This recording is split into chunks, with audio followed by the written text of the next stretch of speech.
Assalamualaikum warahmatullahi wabarakatuh. Di sini saya akan menjelaskan tentang tokoh pembaru Islam pada masa modern, yaitu saya akan menjelaskan tentang tokoh yang bernama Nami Kemal.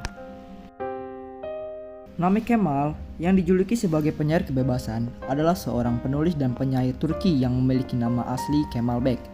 Ia lahir pada tanggal 21 Desember 1840 di sebuah tempat yaitu bernama Tekirdağ di Turki dan meninggal pada 2 Desember 1888 di Chios, Yunani. Nami Kemal dikenal sebagai pemikir terkemuka dari golongan Integelsia Kerajaan Turki Utsmani yang banyak menentang kekuasaan absolut Sultan. Golongan inteligensia ini disebut dalam sejarah dengan nama Utsmani Muda. Utsmani Muda pada mulanya adalah perkumpulan rahasia yang didirikan pada tahun 1865.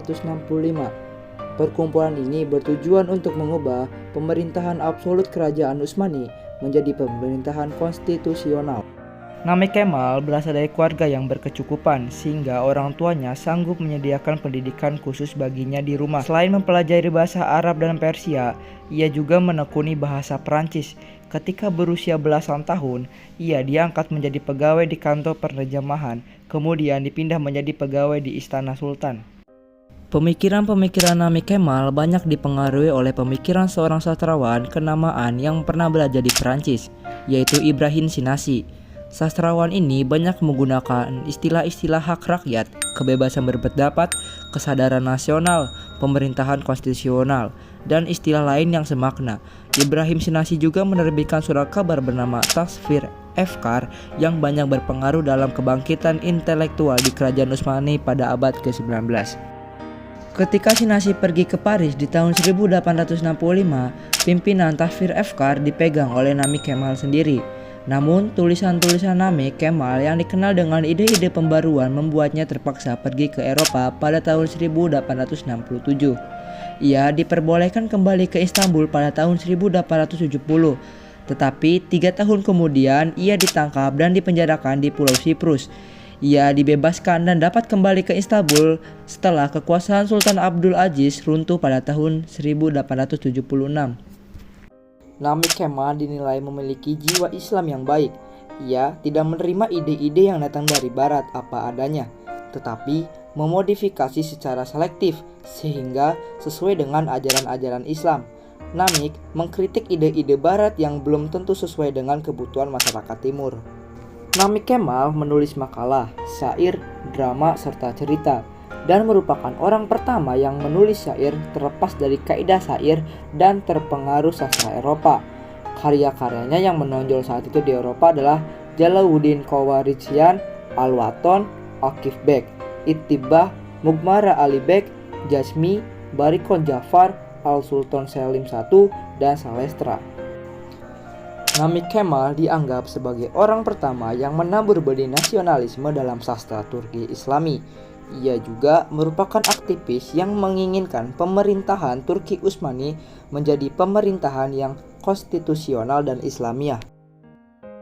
Pokok-pokok pikiran Nami Kemal terhadap pemerintahan adalah negara harus konstitusional dan didasarkan kepada syariat Islam, dan pelaksanaannya melalui aplikatif dari 3 badan, yakni yang pertama Syura-i Devlet, majelis negara yang bertugas untuk membuat peraturan dan undang-undang.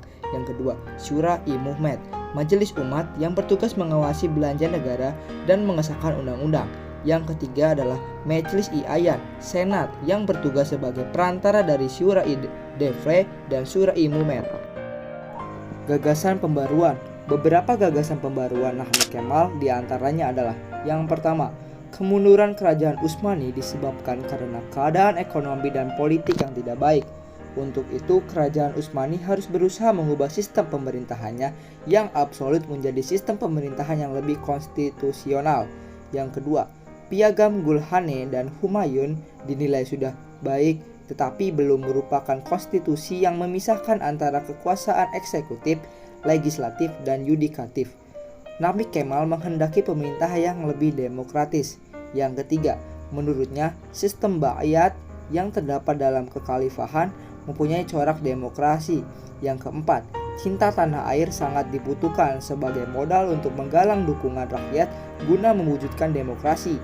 Tanah air yang ia maksud adalah seluruh wilayah kerajaan Utsmani. Naimi Kemal menyampaikan analisisnya tentang sebab kemunduran kerajaan Utsmani dan alternatif solusinya.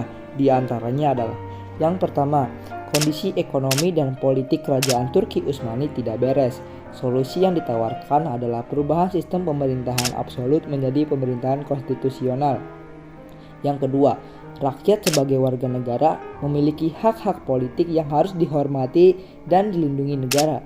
Yang ketiga, pemerintahan demokratis tidak bertentangan dengan ajaran Islam, sebab negara yang dibentuk dan dipimpin oleh 4 khalifah sepeninggalan Rasulullah SAW sebenarnya memiliki corak demokrasi. Sistem bayat yang terdapat dalam pemerintahan para khalifah pada hakikatnya merupakan kedaulatan rakyat. Yang keempat, Islam mengajarkan al-maslahat dan al-amah. Ajaran ini sebenarnya adalah maslahat kebaikan umum. Khalifah tidak boleh bersikap dan bertindak yang bertentangan dengan al-maslahat dan al-amah. 5. Kepala negara dalam mengurus negara tidak boleh melanggar syariat.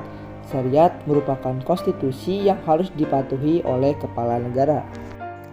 Sekian dari saya tentang penjelasan seseorang tokoh pembaru Islam pada masa modern yang berasal dari Turki, yaitu Naimi Kemal. Mohon maaf jika saat saya menjelaskan ada salah kata yang saya ucapkan. Sekian dan terima kasih untuk yang sudah menonton video saya. Wassalamualaikum warahmatullahi wabarakatuh.